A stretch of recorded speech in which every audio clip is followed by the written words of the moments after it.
بسم اللہ الرحمن الرحیم، اللہم صلی علی محمد و آل محمد۔ مومنین، تاریخ کربلا کے عنوان سے ہماری گفتگو جاری ہے اور اس میں ہم آپ سے راویان کربلا کا تذکرہ کر رہے تھے۔ اب تک ہم نے دو نشستوں میں آپ سے جناب عقبہ بن سمعان اور جناب ضحاک بن عبداللہ مشرقی کے بارے میں گفتگو کی۔ انشاءاللہ آج ہم آپ سے مزید ایک شخصیت کے بارے میں گفتگو کریں گے، لیکن اس راوی کی تاریخ بیان کرنے سے قبل اپنے نوجوانوں کے لیے کچھ انفارمیٹیو باتیں میں آپ سے کرنا چاہتا ہوں، بالخصوص ہمارے وہ نوجوان جو کالجز اور یونیورسٹیز میں پڑھتے ہیں۔ ان کے لیے یہ عرض ہے کہ کربلا کوئی میتھولوجی نہیں ہے۔ متھ یعنی افسانہ یا کہانی، آپ یقیناً جانتے ہیں ہمارے نوجوانوں کے لیے خاص طور پہ کہ جیسے ہندو مت میں رامائن جو ہے وہ ایک متھ ہے، یعنی میتھولوجی ہے، ایک افسانہ ہے۔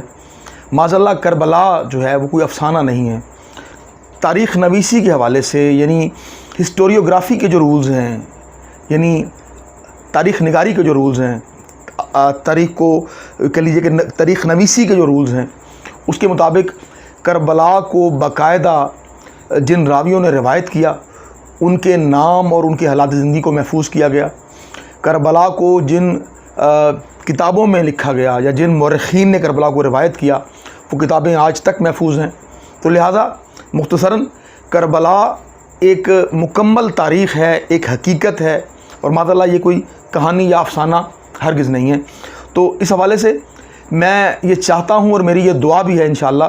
کہ اللہ تعالیٰ کرے کہ ایسا دن بھی آئے کہ جب ہمارے نوجوان، ہمارے یعنی ملت جعفریہ کے نوجوان کربلا کے جملہ راویوں کے بارے میں بھی جانتے ہوں، کربلا کی تاریخ کے حوالے سے مکمل طور پہ آگاہ ہوں، اور انہیں علم ہو کہ کربلا کو اہل سنت کے کن مورخین نے تحریر کیا اور کن کتب میں یہ واقعہ تحریر ہوا، اور اسی طرح اہل تشیع کے کن مورخین نے اس کو تحریر کیا اور یہ کن کتب تاریخ اہل تشیع میں تحریر ہوا۔ بہرحال مومنین، آج جس شخصیت کا آپ سے ہم تذکرہ کر رہے ہیں وہ ہے جناب مسروق بن وائل حضرمی۔ یہ عمر بن سعد کے لشکر میں شامل تھے اور گھڑ سواروں کے ایک گروپ یا ایک ٹولی میں یہ شامل تھے۔ یہ چند لوگ عمر بن سعد کے لشکر سے کچھ آگے تھے، اور معاذ اللہ ان کا جو ٹارگٹ تھا وہ یہ تھا کہ یہ چاہتے تھے کہ معاذ اللہ کہ مولا حسین سے ملاقات کریں یا ان سے ملیں یا انہیں پالیں، انہیں گرفتار کریں اور معاذ اللہ ان کے سر کو قلم کریں، اور وہ سر حسین علیہ السلام کو عمر بن سعد کے پاس پیش کیا جائے تاکہ اس کی نظر میں ان کی کچھ ویلیو میں اضافہ ہو جائے، انہیں کوئی مقام و مرتبہ حاصل ہو جائے، انہیں کوئی بڑا انعام و اکرام مل جائے۔ تو یہ لوگ یعنی یہ ٹولی، یہ گروپ، یہ گھڑ سواروں کا یہ آگے بڑھا۔ اس گروپ میں مسروق بن وائل حضرمی کے علاوہ اس کا بھائی عبد الجبار بن وائل حضرمی اور اس کے علاوہ ان کا ایک ساتھی ابن حوزہ یہ بھی شامل تھا، اور دیگر بھی افراد تھے۔ بہرحال اب اس روایت کو یعنی مسروق بن وائل کی امام حسین سے ملاقات کو اور اس کے توبہ کرنے کے واقعہ کو جو نقل کیا جن کتابوں میں، سب سے پہلی کتاب مقتل ابی مخنف یعنی جس کو جناب ابی مخنف نے تحریر کیا، اس کے بعد اس واقعہ کو تاریخ طبری میں امام طبری نے روایت کیا۔ اس کے علاوہ تاریخ ابن اسیر یا تاریخ کامل میں اس کو علامہ ابن اسیر جزری نے روایت کیا، اور میں صرف اپنے نوجوانوں کی معلومات میں اضافے کے لیے یہ وہی ابن اسیر جزری ہیں جنہوں نے کتاب اسد الغابہ تحریر کی ہے۔ اس واقعہ کو مقتل حسین للمکرم میں سید عبد الرزاق مکرم نے بھی تحریر کیا۔ اس کے علاوہ نفس المحموم میں بھی یہ واقعہ تحریر ہے۔ بہرحال واقعہ کچھ یوں ہے کہ یہ گروہ تھا گھڑ سواروں کا، یہ آگے بڑھا اور کسی مقام پہ جا کے انہوں نے امام حسین علیہ السلام کے لشکر سے ملاقات کی یا اسے پا لیا۔ اب اس گروپ میں سے کسی بدبخت کسی شقی نے امام علیہ السلام کے لشکر کو مخاطب کر کے کہا کہ تم میں سے حسین کون ہے، جس پہ امام حسین علیہ السلام نے کوئی جواب نہیں دیا۔ اب ابن حوزہ اس شقی نے دوبارہ یہی سوال دہرایا کہ آپ میں سے حسین کون ہے۔ امام حسین علیہ السلام پھر بھی خاموش رہے۔ تب تیسری بار ابن حوزہ نے یہی سوال ریپیٹ کیا، دوبارہ یہی سوال دہرایا کہ تم میں سے حسین کون ہے، تو امام حسین علیہ السلام نے اپنے ساتھیوں سے کہا کہ اسے بتاؤ کہ میں حسین ہوں، اور یہ پوچھو کہ اسے کیا کام ہے یا یہ کیا اس کا مقصد کیا ہے۔ اس کے جواب میں جب اسے یہ معلوم ہو گیا ابن حوزہ کو کہ یہی حسین ہے، تو اس بدبخت شقی نے ایک بدتمیزی کی، ایک جسارت کی، اور اس نے امام علیہ السلام کو مخاطب کر کے کہا کہ تم جہنم کی طرف جا رہے ہو، معاذ اللہ ثم معاذ اللہ، اس پر امام علیہ السلام کو جلال آ گیا، آپ کو غصہ آ گیا، اور آپ نے اس کو جواب دیا کہ نہیں، بالکل نہیں، میں اپنے رحیم اور کریم رب جو کہ پرستش کے لائق ہے، میں اس کی طرف جا رہا ہوں۔ اور اس کے بعد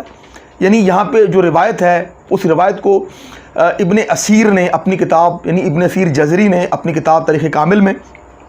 اور دیگر کتب میں جو میں نے پہلے حوالہ دیا اس میں تحریر ہے۔ اور اس روایت کو جس ذریعے سے روایت کیا گیا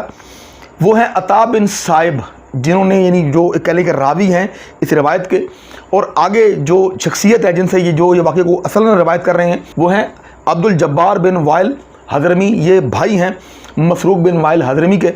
تو یہ روایت کرتے ہیں امام علیہ السلام نے اس کو مخاطب کر کے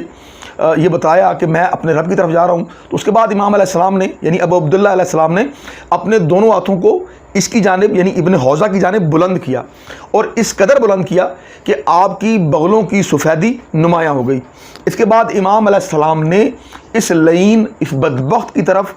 دیکھتے ہوئے اور آسمان کی طرف سر اٹھا کے کہا کہ اللہم حظ الی النار، اے میرے رب، اے میرے پروردگار، اس کو جہنم واصل کر۔ اب اس پہ جو روایت کے الفاظ ہیں وہ یہ ہیں کہ جب اس ابن حوزہ نے امام کی طرف سے یہ بد دعا کے الفاظ سنے تو اسے غصہ آیا۔ یہ گھوڑے پر سوار تھا اور اس نے اپنے پیر رکاب میں رکھے ہوئے تھے، اور اس کے اور امام حسین کے درمیان کوئی پانی کی یعنی کوئی نہر تھی یا کوئی چشمہ تھا یا کوئی پانی کا ذخیرہ تھا، یا مطلب پانی تھا، بیچ میں حائل تھا۔ اس نے اپنے گھوڑے کو اس پانی سے یعنی جو ہے وہ کود کے امام حسین کی طرف جانے کی جو ہے وہ جسارت کی تاکہ امام حسین علیہ السلام پہ حملہ کر سکے۔ اب جیسے ہی اس نے اپنے گھوڑے کو اڑ لگائی یعنی اس ابن حوزہ نے، تو اس پہ عبد الجبار بن وائل حضرمی نے جو ہے وہ روایت کی، وہ بتایا کہ اس کی ٹانگ یعنی پنڈلیاں اور اس کی رانے اور اس کے پیر جو ہیں وہ گھوڑے میں ہی رہ گئے، یعنی زین میں ہی رہ گئے، رکابوں میں ہی رہ گئے، اور باقی جسم اس کا جو ہے وہ اس پانی میں گر گیا اور یہ موقع پر ہلاک ہو گیا۔ اس دردناک موت کو دیکھ کے اور ابو عبداللہ علیہ السلام کی بد دعا کے سریع الاثر ہونے کو دیکھ کے، امام علیہ السلام کے اس معجزے کو دیکھ کے مسروق بن وائل حضرمی خوفزدہ ہو گیا، اور یہ کہتے ہوئے وہاں سے چلا گیا، تائب ہو گیا، توبہ کر لی کہ میں نے اس خاندان میں ایسی چیزیں دیکھی ہیں کہ اب میں کبھی اس خاندان کے کسی فرد سے جنگ نہیں کروں گا۔ تو مومنین، اس مسروق بن وائل حضرمی نے کربلا کی بہت سی بہت سے واقعات کو روایت کیا ہے، اور یہ بھی کربلا کا راوی ہے۔ انشاءاللہ چونکہ مجھے مختصر وقت میں اپنی بات کو مکمل کرنا ہوتا ہے، تو انشاءاللہ اگلی نشست اس حوالے سے، راویان کربلا کے حوالے سے، اس میں ہم آپ سے ذکر کریں گے جو راوی ہیں پہلے نوحے کے، یعنی جنہوں نے روایت کیا کہ کربلا کے واقعہ کے بعد سب سے پہلا نوحہ کس نے پڑھا اور وہ نوحہ کیا تھا۔ انشاءاللہ وہ ہم آپ سے اگلی ویڈیو میں اس کا تذکرہ کریں گے۔ جب تک کے لیے اللہ حافظ۔